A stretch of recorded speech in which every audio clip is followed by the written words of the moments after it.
Okay, I wanted to do a video on a review of the movie Wanda. I took some notes down, so I'm going to be referencing those just to let you know. So Wanda is from the Criterion Collection. That's how I was introduced to the movie. And I think you can't find it elsewhere at the moment. But I have a subscription to the Criterion Collection. So I found her through there. And a few people, Criterion Collection has their videos on YouTube where they have directors, actors come in and go into the Criterion closet and pick their picks for Criterion movies. And I saw a couple people pick Wanda. I think it was Pamela Anderson and John Waters did. Now, I can't remember exactly what they said. I do know I have seen Wanda being described as a feminist movie. And I disagree with that. So I'm going to talk about why my impressions of the movie and why I don't see it as a feminist movie and what I see it as instead. I do think there are some implications to a greater conversation to be had, but I'm not really seeing how it is dealing with solely women's issues and women's empowerment. Even though she is a woman, so if we're just saying, well, any woman who needs to be empowered. But I believe when you talk about feminism, you're talking about societal issue, not just one person's struggle. So this to me seemed more like, well, this is one person's struggle. And she is struggling for a reason that does have societal implications, but not for all women. So the movie Wanda, I noticed in the end, it is set in Pennsylvania. And in the end, the credits, they thank Scranton, Pennsylvania, and which is funny because that's where The Office is filmed, or is supposed to be. Maybe it's not filmed there, but that's what it's supposed to be, set in Scranton. So this movie also does a job of making the city look grim and depressing, just like The Office does. So I found that to be interesting. Having never been to New Jersey, I live in Arizona. I've lived in Arizona all my life, very warm climate. So I always thought I would go to another warm climate because I think going to snow might be too much of I always thought that, that was my theory. Going to snow would be too much of a shock to me, and knowing how to put chains on tires and all that kind of stuff. I would never have that. It would be some whole new thing to learn that I wouldn't want to have to do. But if I went to the South, I also like things about the South that I have seen, like lemonade porches, politeness, weeping willow trees, New Orleans. I love the New Orleans style.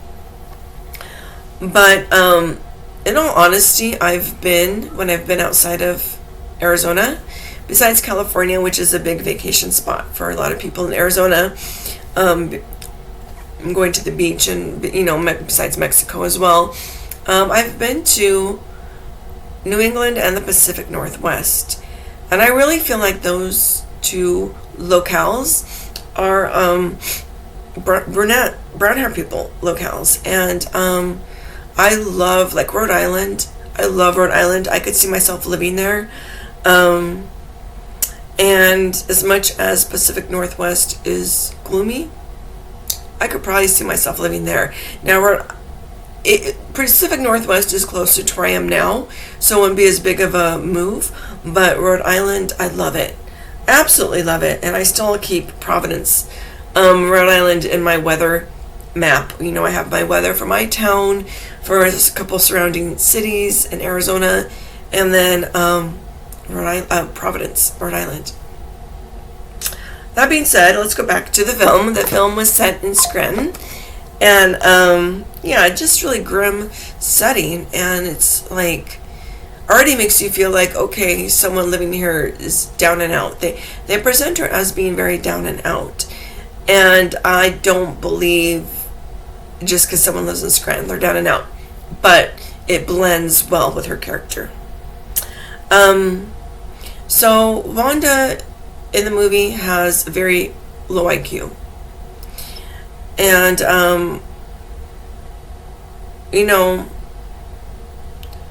I think her helplessness, her being taken advantage of, comes from her having a low IQ. Could that be a metaphor for the lack of choices for women? Because obviously you don't have as many options when you're lack common sense, when you lack, because I also believe she would be considered maybe pretty heavily autistic. I don't, because socially she is lacking, and also she's lacking socially skills, she's lacking in her intelligence level, but she can still fight when she wants to fight for herself. And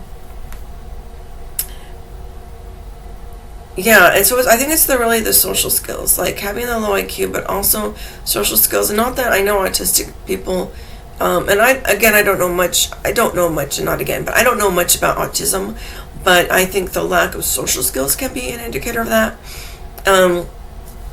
So as far as IQ, I don't know if that goes with it, but she seems to have low IQ and lack of social skills, lack of common sense, and those limit her choices in life. Not because she's a woman. Now, it's set in 1970, and, I did want to look up, and maybe I'll do it right now because I did forget to look it up before I started this video. 1970, I want to look up protection during sex, because, here's a big thing, like, I've heard with women's empowerment, having birth control has been a big part of women's empowerment, because, women, if they had sex, they could get pregnant. And, there wasn't always abortion readily available. Not that I would say it is now. Maybe it is. I've never looked into getting one. Perhaps, I should just to see, not to get one, but to see how readily available they are. But I don't think it's like any doctor will do it. Could be wrong. Or any gynecologist, I would say, because that's what you would think. Gynecologists deliver babies. Would any gynecologist do abortions? I'm thinking no. I'm thinking you have to go to somewhere specialized, which, you could possibly still do it, but it's not as easy as, say, getting a gynecologist appointment. So protection, and then this is from AI, so I will look at their references. Access to contribution expanded with Supreme Court rulings extending birth control rights to unmarried individuals. So they did extend it in the 1970s. This was shot in 1970. So right at the beginning. But the affected and choices were limited. Okay, so community-led initiatives in the gay community also began formulating safer sexual practices and education long before the AIDS epidemic. Birth control in the 1970s, Supreme Court 1965, Griswold versus Connecticut decision granted married couples the right to privacy regarding contraception. This right was extended to single people in 1972. This was filmed in 1970. So my guess is Wanda then would not have access to contraception. But not just contraception. So what about safe sex? So that's what I was concerned with Wanda about. So there is definitely, because safe sex, if you use condoms, it also eliminates, or reduces pregnancy and STIs. So, in gay and allied health, love the gay community. Thank God for them. I feel like I identify as a gay man, but that's another discussion, another video. So this focus on STI, this work was motivated by the prevalence of other sexually transmitted infections like hepatitis B, even before emergence of HIV/AIDS. So I'm just really curious. So my guess is if you can't have birth control, like a pill or IUD, perhaps you're not going to, let me see when condoms came out. Okay, when did, see, I'd be more better in a podcast. Because I'd be like, Jamie, pull up when did condoms come out. Condoms have a long history, with ancient versions documented as early as 3000 BC. How cool is that? But the modern mass-produced latex condom emerged in the early 20th century. Okay. Following the patenting of vulcanized rubber in 1844, and its initial use for condoms in 1855. More effective latex condoms in the 1920s. Okay, I want to find when were condoms sold in grocery stores, because that's really what we want to talk about. Access to this. Condoms sold in grocery stores. See, this is how a consume first person works. This is what I'm saying. Okay, condoms became available in supermarkets in the early 1980s. Okay, so where's Wanda going to get her condoms from her doctor? We know we don't think she's doing that. So let me get back to my notes on this. That being said, it starts with her scene. She has children, and she goes to court to the father of the children is basically saying, I want custody. And Wanda's like, yeah, I don't care. Give him. First of all, she's late. She's just very like, yeah, give him custody. She sees herself. Maybe this doesn't come out later when she says it, but she sees herself as a bad person. And I think she sees her inability to take care of children and her inability to hold down a job, her low IQ, as being bad. So this is why I don't think this is a metaphor for lack of options for women, because if this was a true feminist film, she would be rebelling against being forced to take care of kids, right? She's not being forced to take care of kids. We obviously see she has an option to not take care of kids. Now, so is there patriarchy there? No, she's allowed to get rid of them. She gets rid of them. So we don't see her being held down in that regard. Now is it showing, she's empowered and she is, decided she can't be a mother because she's going to go out and be a businesswoman. She's going to do this. No. Because then one of the other scenes we see is she goes to talk about she doesn't even know how her paycheck works. So she goes to talk about her boss, thinking she's going to get, $20 an hour. She works 2 hours, she's going to get $40. And she doesn't even know that money's taken out for taxes. So he has to explain this to her, and I'm thinking, okay, you don't have common sense. So there is something mentally wrong with her. And not only that, but she's like, okay, well then I need to work more. And he's just like, he tells her straight out, you're too slow. And it's like a sewing factory. So I'm just like, okay, it's not like she's out trying to be a saleswoman, do anything social. Like, you're not even doing anything social, because we already are presented with the fact that she can't take care of children, which is, to me, is a very social thing. And this is why women tend to excel at it. I'm not going to say all, but nurturing relationships and all that is a very more of an innate female thing, woman thing, feminine characteristic. That's what I wanted to say. So she can't get a job. Now she also, you see her sleeping with men quite easily. And I don't think, and this is after the 60s sexual revolution, so we don't know, what her attitude was like when, say, maybe she was a teenager. But, was the sexual revolution around? Does she feel empowered? I don't think, I see it as she's sleeping with these men because she needs them to support her. She cannot get a job. So she sleeps with men not because she wants to, for pleasure, which would be an empowering. That would be the sexual revolution. That would be empowering for a woman to do that if she was doing it for reasons of her own pleasure. If she's doing it she sees it as her only option to get by in life, I feel like you're still being held down. And I suppose it could be a feminist film in that it shows women are still being held down, but I believe she's doing it because she can't. She's allowed to have a job. She's allowed to work at the factory. She's just bad at it. She has poor IQ. So I see her IQ and her intelligence. It's all coming back to her intelligence as being what is holding her back, not the fact that she's a woman. Okay. So, yeah, I feel like it contradicts because to me, if you're saying this is a feminist film because it's showing her go against patriarchy, well, she has employment options, she has options to get rid of her children.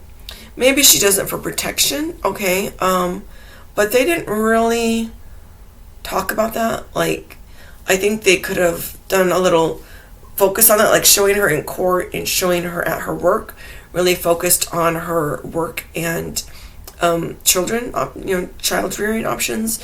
But it didn't really show, did she try to do anything to protect herself from pregnancy. So she didn't. And again, it looks like condoms weren't really readily available, even if they were around. I'm really curious, like, where do you get them from? Did you have to go to a doctor? So now, I'm sure at the time there was more of a lack of resources.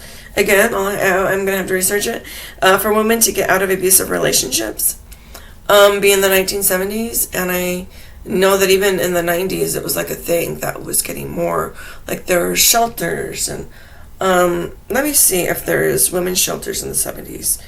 Were there, and I'm going to say a lot because she's in Scranton, and so I don't mean just LA, New York. We're talking Scranton. Were there a lot of women's shelters in 1970? Okay. There were very few. Okay, so this is where you would say, now, yeah, this could be a case for women's shelters. There's a part of me that says, every person wants to live independently. Actually, I'm going to get in that discussion later. I want to finish these first initial points, but I'll come back to that point. So I would say, yes, there is not a lot of resources for her for being in an abusive relationship, for getting out. My thoughts are, if there were resources for women's shelters, I think she would still end up in abusive relationships. And here's my reasoning.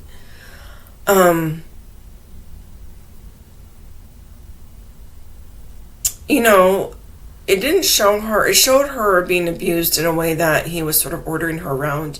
He did slap her, but they didn't show him slap her continuously. However, I'm sure he would again if he did once. It's going to happen again. But it wasn't like he was punching her. Perhaps it would have escalated. That's usually how abuse works. He was kind of ordering her around because she was a very passive personality, which I think is because of her low IQ. So I think her lack of ability to get a job, I think she would still end up in these abusive relationships where the power dynamic was completely not in her favor. Because she would have to be with people who were smarter than her, who were able to have income and support her. So I feel like she was stuck not because she was a woman, she was stuck because of her IQ. Now, I did read that the woman who did this film, let me get her name because I feel horrible here. Wanda film. Okay, Barbara Loden. Okay, so Barbara Loden, I read an article that said Barbara Loden got the idea for this film because she read a news article about this woman who was convicted of a crime, and when she went in front of the court, the judge, she was kind of passively accepted and either thanked him or said she was sorry. Just seemed like a very passive individual. And so it caught her eye, and she decided to write a story, and now I think she wrote a story of who is this woman? What type of woman is this? And I think she saw her as obviously a very low IQ woman. Low IQ, developmentally disabled. I just feel like she's her IQ is so low that we would consider it disability, because I don't know that she can make choices in her life. We see her going to the bar. She goes into the bar where he's done a robbery. and her cluelessness of everything that's around her, her surroundings. It just is like, feels that she doesn't have common sense, she doesn't have social skills. You know, and it made me think of like, I was reading, and I haven't finished, but I was reading the book Chaos, which is about Charles Manson's cult. And, you know, the question kind of came out there, was like, Charles Manson has a cult, and he had women do some very horrific killings. And women aren't typically murderers, and if they are, how often are they very brutal? Now, I'm not saying it does happen, but you will say far majority are men. Far majority, that you do start to question what's going on. You know, you look at the individual, sometimes you can tell, but these were women who did not fit maybe high testosterone or high aggression in their regular life. So it was like, okay, well, there's Chaos brings up the theory of mind control, and of course I haven't gotten too far into it to see all the evidence. But in my fact, all drugs are mind control, because when you're addicted to a drug, you lose your values in life, which also means you lose your consciousness, your ability to reason right and wrong. And so, but you know, then I have to think a lot of women on drugs don't murder. So but they will do crime. They will commit crime. They will maybe sell their body for drugs. So, you know, like in the Chaos story, it was, I just recently watched Once Upon a Time in America, which is Quentin Tarantino's revenge story on the Manson murders. And, you know, I'm a big fan of revenge movies. And in it, I went to a film discussion group on it, where one woman said that she found that he was overly violent toward a woman in the scene in the end. And I'm thinking, well, Susan Watkins did the most brutal thing in all of those at the Sharon Tate house, because the scene is at the Sharon Tate house. And Susan Atkins stabbed Sharon Tate in the stomach, her pregnant stomach. The most horrific, beyond horrific thing you can do, a woman can do. Anyone can do, but a woman that you would think you would have some sense of nurturing, carrying a child. You know, how many of these women that were sleeping with Charles Manson were having his baby? So I hope the Susan Atkins character got it the worst in Quentin Tarantino's movie. And that's just as an aside of, I just wanted to talk about that, because I do think, like, not everything is someone's anti-woman. So I think this was a story about developmentally disabled, low IQ, and independence. You know, she needed common sense. I think when people are, you know, and it made me think about societal implications. I think when people are don't have education, and maybe they commit crimes, get into a life of crime, sometimes you might seem, even the robber burglar she got hooked up with, he seemed a little smarter, making bad choices, but still he had more common sense.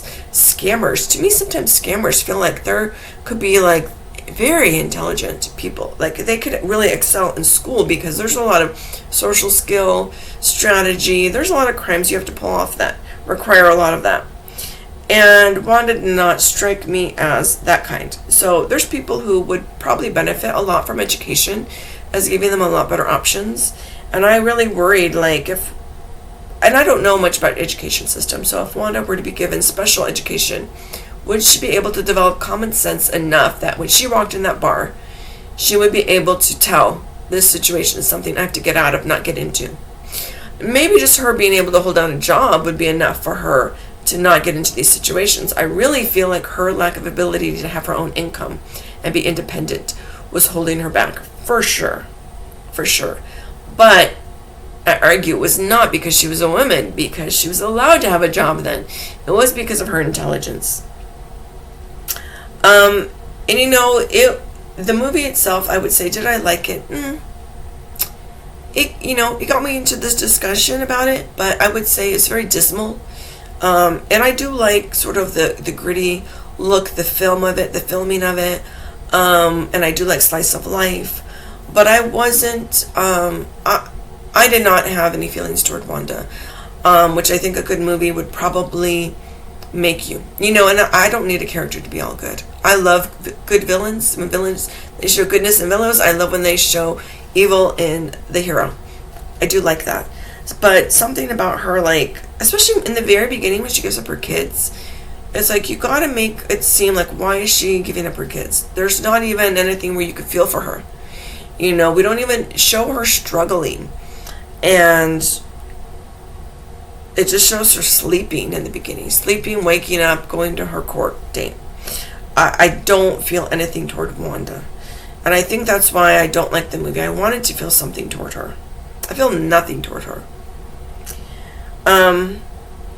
It's not like I was rooting for her. I wasn't hoping to get her out of her misery. I was just like, wow, look at this. It's more like anthropological look at this versus a movie that's going to emotionally engage you.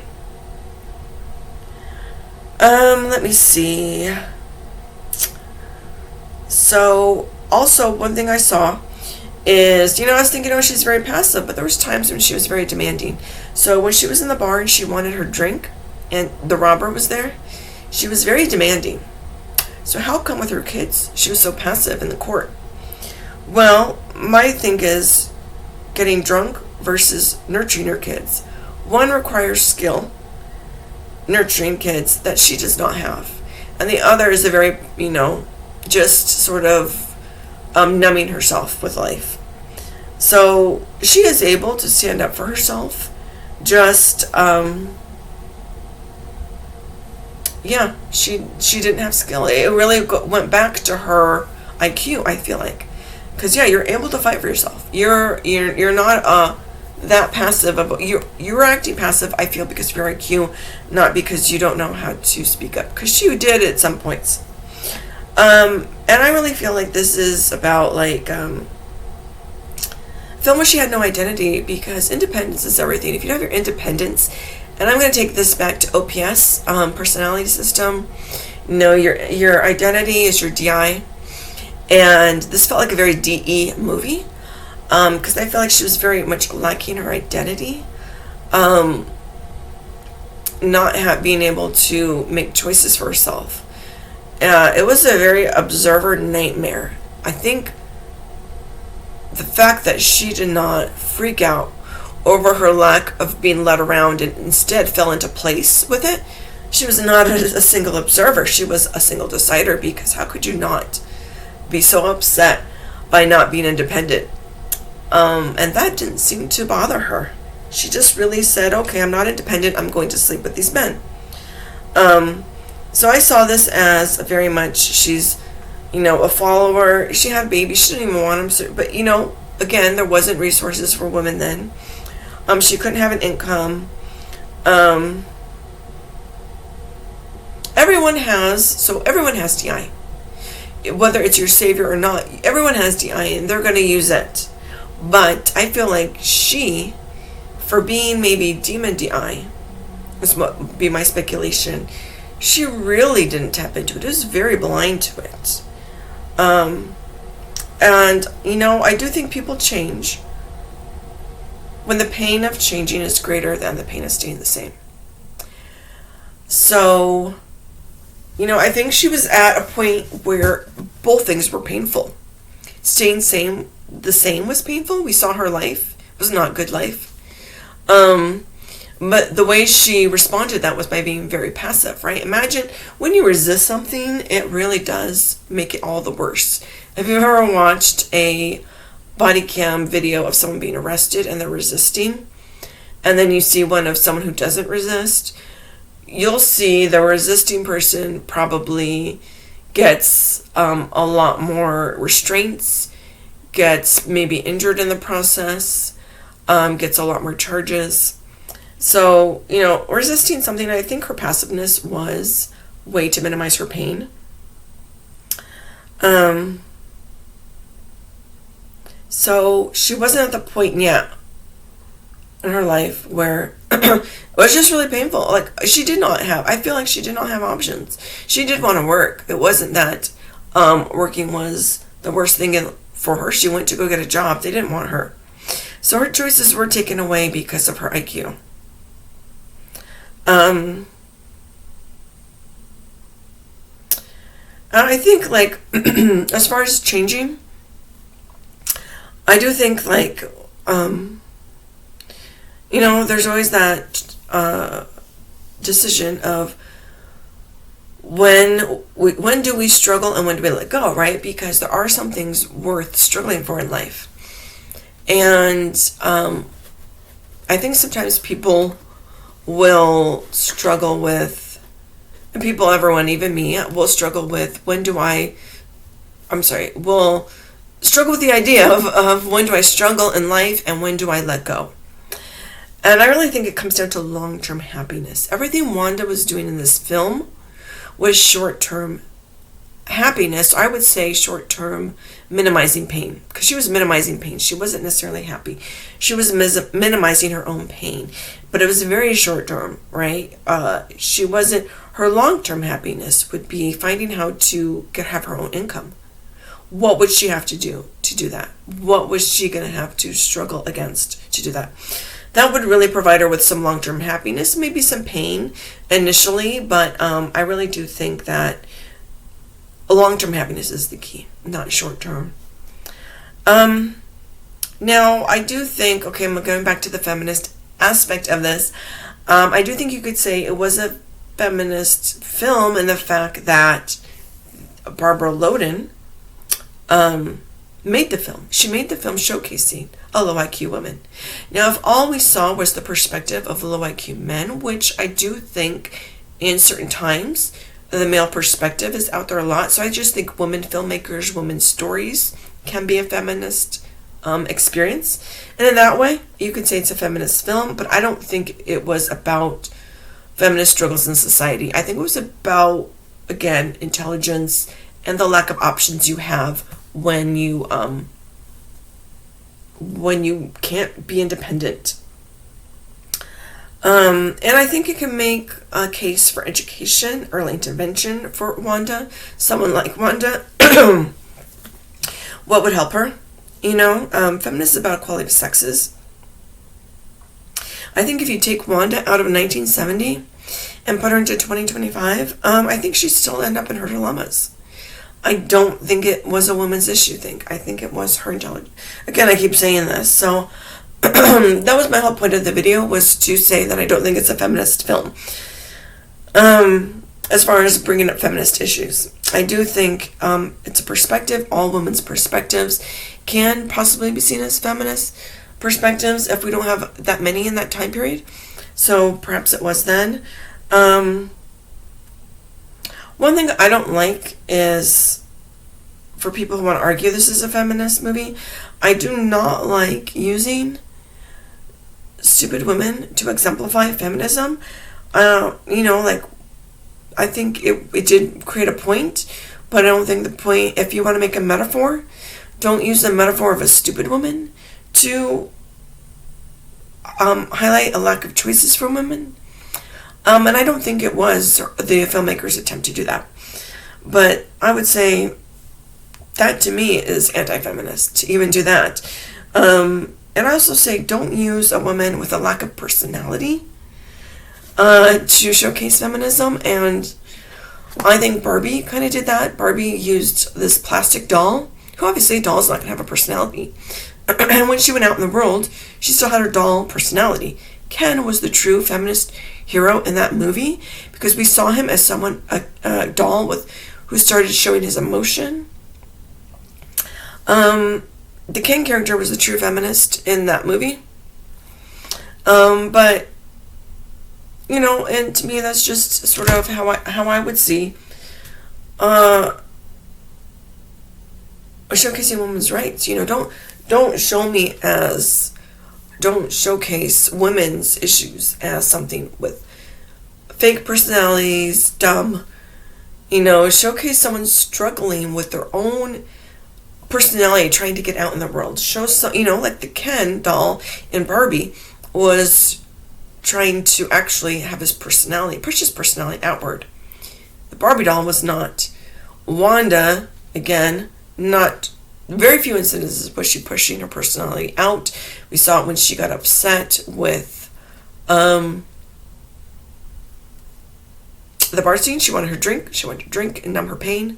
Also, when he asked her to, I think, commit the crime, I kind of got a little lost in that scene. I was multitasking, and she locked herself in the bathroom, or didn't lock herself, but she shut herself in the bathroom and was protesting. Although, in the end, she did do it because she had sort of, Stockholm Syndrome. And I feel like Stockholm Syndrome, okay, I'm going to, again, delve into some personality theory. I was in an Enneagram group who saw tri-type 692, 962, all that tri-type as Stockholm Syndrome. And yes, one person did create that name, and this is why I think it's a bad name. I'm a DI, Savior DI. To me, Stockholm Syndrome is very DE, and lacking your DI, like pushing it down.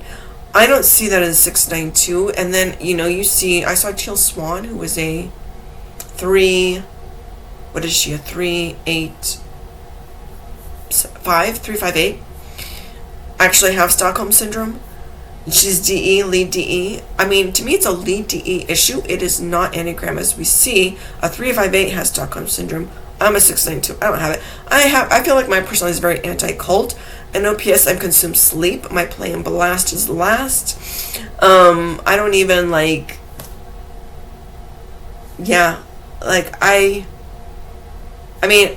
feel like this deserves another video if I'm getting deep into this. But just speaking of Stockholm Syndrome, I don't feel like it's an Enneagram thing. And if it is, it would be the Enneagrams types who are more likely to be DE. And I feel like Enneagram are coping mechanisms.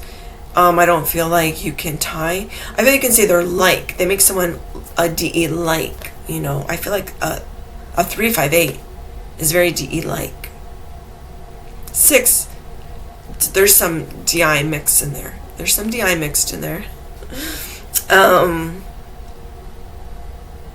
9s can be both. I've seen both, and I can see reasonings for both. I know a lot of 9DEs, so I can see a lot of ways in which it's like go along. You can either go along with the tribe because you want to hang out with the tribe. You can go along with the tribe because you want to go under the radar. But this mostly I think is with lead DIs, where they have DE as a blind spot, because that's their want and desire and pain as life is to be with the tribe. And so there is some longing there. There's longing. So it's almost like the lead DE, lead DI have a similar struggle. Just like I feel very compadre with the lead NIs because I see the same struggle as control chaos. There's a similar desire. So anyway, that is really my review for Wanda and why I do not feel it is a feminist film. I do feel it could be very significant, and it could really get conversation going on what do we do in society. And I did want to research that more. I think I'm going to do that research, like education and people who have very low IQ. Like, it made me think of the Soft White Underbelly when he did the documentary on the Whitakers in West Virginia, and they're like an inbred family, and some of them, if not all, a lot of them have very low IQ, and so but they're like family, like they take care of each other. And I feel like Wanda didn't have anyone to take care of her. I think all in life everyone wants independence to a certain degree, and this is DI. Everyone wants their DI, whether it's easy or hard for them. They want their DI they don't want it to be so far buried, as Wanda's was. They do not want it to be that far buried. I also think Wanda's case reminded me of Wendy Williams case, where she is conservatorship. You take away someone's DI that way. It also made me think of older people when they get delirium or dementia. And here's the thing, if you give them independence, you could get a silver alert where you have an old person wandering. They don't know where they're at. They run out of water. They run out of gas. They could die from their independence. And it's a dilemma. You take away their independence, they're not going to be happy. No one is going to be happy when you fully take away their independence. But people will still, and I think the more DE tolerant you are, will still get rid of some of their independence. When you think of even being in a relationship is getting rid of some of your independence. Okay, I do think DE people are more designed for relationships. When you're in a group, when you're in a cult, okay, cult is the bad side of it, but any group you're in, you are giving away some of your DI. This is why I feel very cult resistant, as I am SE-FI, consume sleep person. But yeah, again, this video is already 40 minutes long, and I don't want to make it any longer. I could go on about this topic, but I'm going to end it right here and keep it short and concise with most topic about the movie. So, yeah, I hope you enjoyed this, and oh my gosh, wow, yeah, my setup was very SE in that I have my computer, my computer's not level as it is not now. Okay, wait, I have to explain what just happened. I have to, my computer was not level, so I have it on a box of rosin, and let me just show you, I don't mind making it not level. This little box of rosin, I'm just putting it under here to make my level, and when I went to go press the off button, it all fell, and my computer light fell. My computer light is not the best. It clips on, but I probably could have clipped it onto something, and I did not. Instead, I had to lean against my computer because it leaned and stayed there, so I did that. But yeah, until I go to shut things off. So that was the whole disaster. And I do apologize for that.